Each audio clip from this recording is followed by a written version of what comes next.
Our last learning video for sediments is transportation and deposition. And this diagram shows a whole process of things that happen to sediments. So starting with rock in place, the rocks are weathered. As we've talked about, there's chemical weathering and physical weathering or mechanical.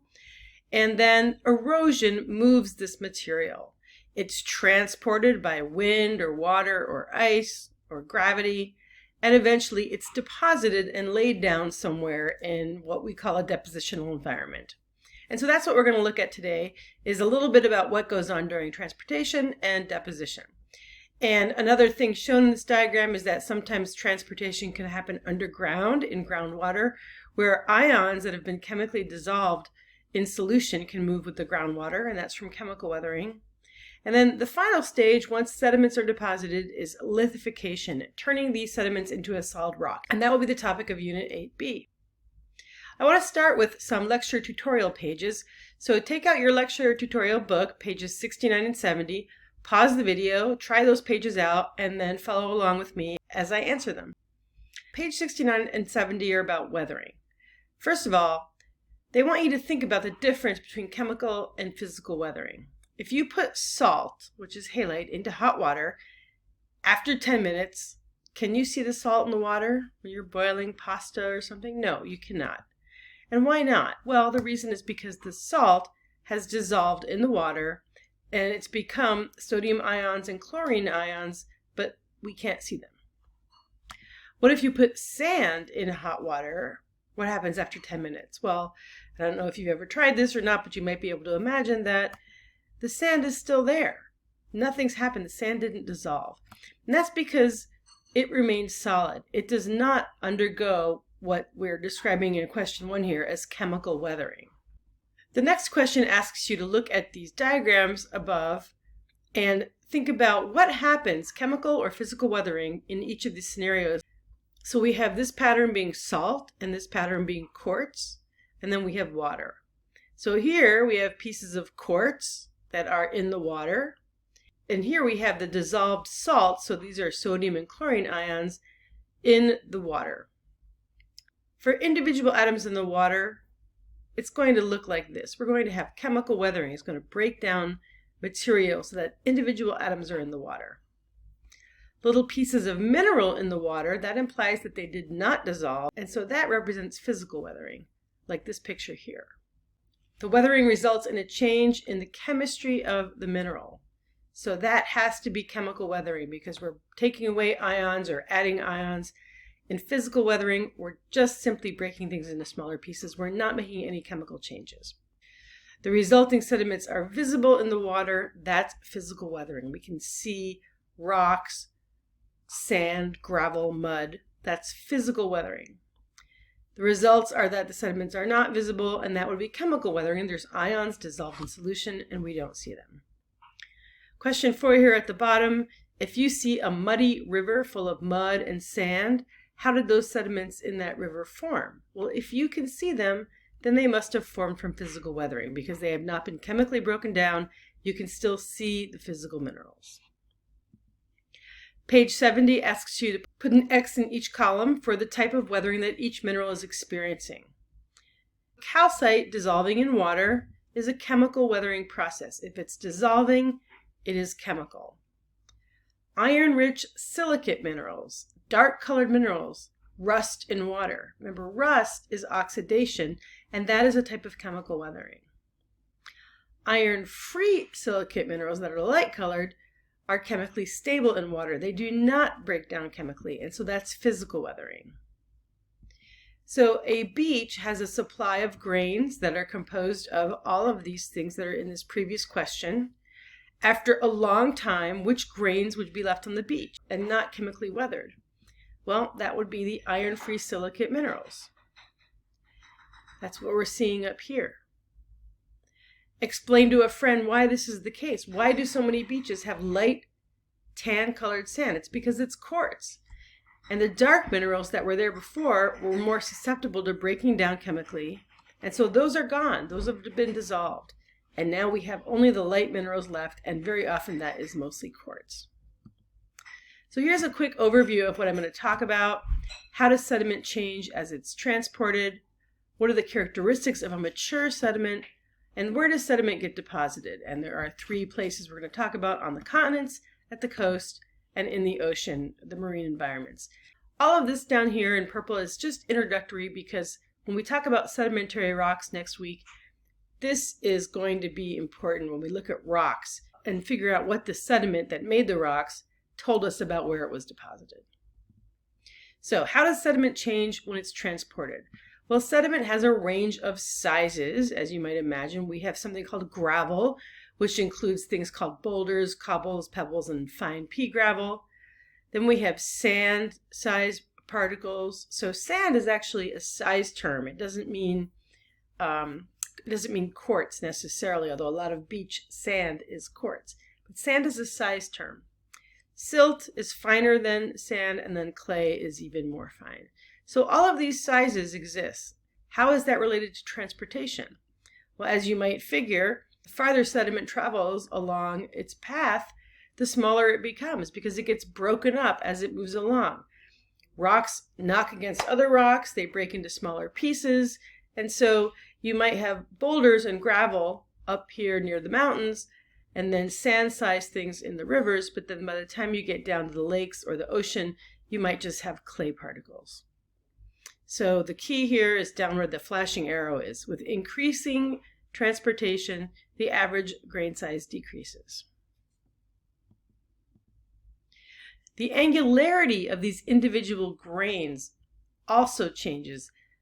Most grains that break off a cliff, most rocks, are angular, they're sharp. And as they move through the system of transportation, they're knocked together. And sharp parts that are sticking outward, that are jutting outward, like this right here, preferentially get knocked off. And so over time, your grains become less angular. And they also become more spherical. And my next slide shows that a little bit better. But here's an example of some very angular and non-spherical. Detritus is another word for sediment. It hasn't traveled very far. Here are some little sediments that have traveled quite far. We can tell because they're well-rounded and they're mostly spherical. So here's another picture showing angular to rounded, and then the top ones are all spherical. So spherical means like a sphere, and the bottom ones are all elongate. So you can have an angular grain that's spherical, and you can have an elongate that's well-rounded.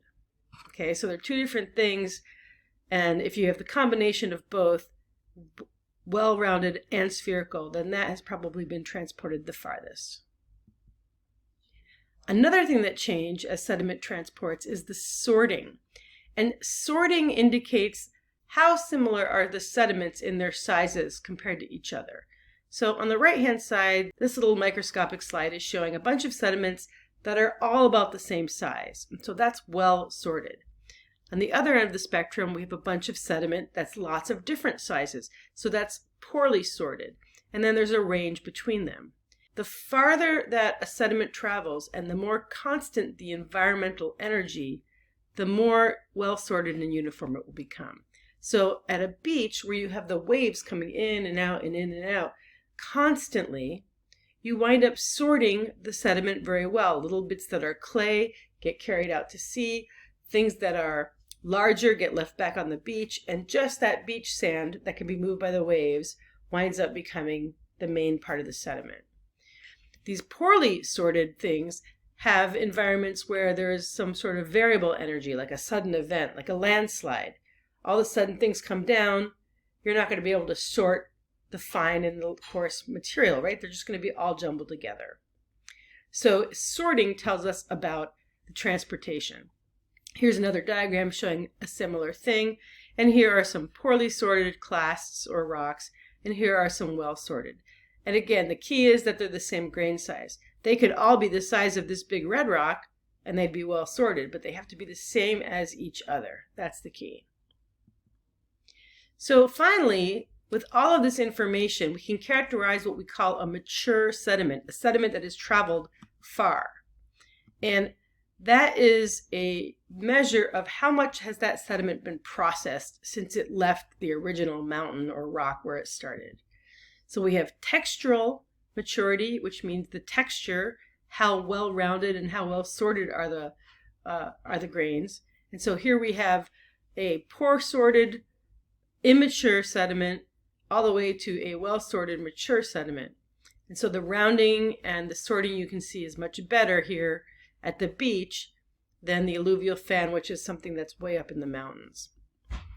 Minerals also tell us about the maturity because quartz tends to stick around. It does not weather chemically. These feldspars, which are in pink, and the clays, they wind up being chemically altered to ions in solution. And so the more of these varied types of compositions you have, the less mature the sediment is. The less of them you have, the more mature. So time and transportation causes these changes. So in terms of texture, the grain size goes down and the amount of rounding and sorting increases. The unstable minerals decrease and the stable minerals increase proportionately. And so maturity is used to reconstruct depositional conditions. And we'll talk about that when we talk about sedimentary rocks next. Finally, where does the sediment get deposited? We have lots of locations where sediment can be deposited, and they differ in the amount of energy that's involved, the transportation and depositional conditions, a bunch of other types of characteristics that will affect how and where they accumulate. And basically, we're going to have three different environments: continental, coastal, and marine. So I'm going to show you these very, very briefly, and then when we talk about sedimentary rocks, we'll come back to these. So continental means they are being deposited on the continent. This can happen by glaciers, windblown sand in deserts. This is a great picture of an alluvial fan. So if you're not sure what an alluvial fan is, it's material that comes out of a mountain and it makes what looks like a fan shape. Rivers and streams deposit sediment, wetlands and lakes. All of these are continental regions of deposition. And the sedimentary rocks will tell us about those environments. For example, glacial deposits are going to give us some very poorly sorted angular sediment. Stream deposits might also give us poorly sorted sediment, but we're more likely to find rounded particles there. And then lakes are probably going to give us very fine-grained sediment like clays and silts. At the coast, we're going to find features such as deltas, beaches, lagoons, barrier islands, and wetlands. This is showing how a delta forms when a river enters a large body of water or the ocean. Beaches include very well sorted sands. And then in the ocean, we have things like reefs, continental shelf deposits, the margin, and even the deep sea. And so we might have clays and very fine-grained material. We'll have carbonates when it comes to lagoons and coral reefs. And then we can have other types of limestone for deep marine conditions. So coming up next, we're going to look at sedimentary rocks, and we're going to come back to all of these ideas when we look at what the rocks have preserved.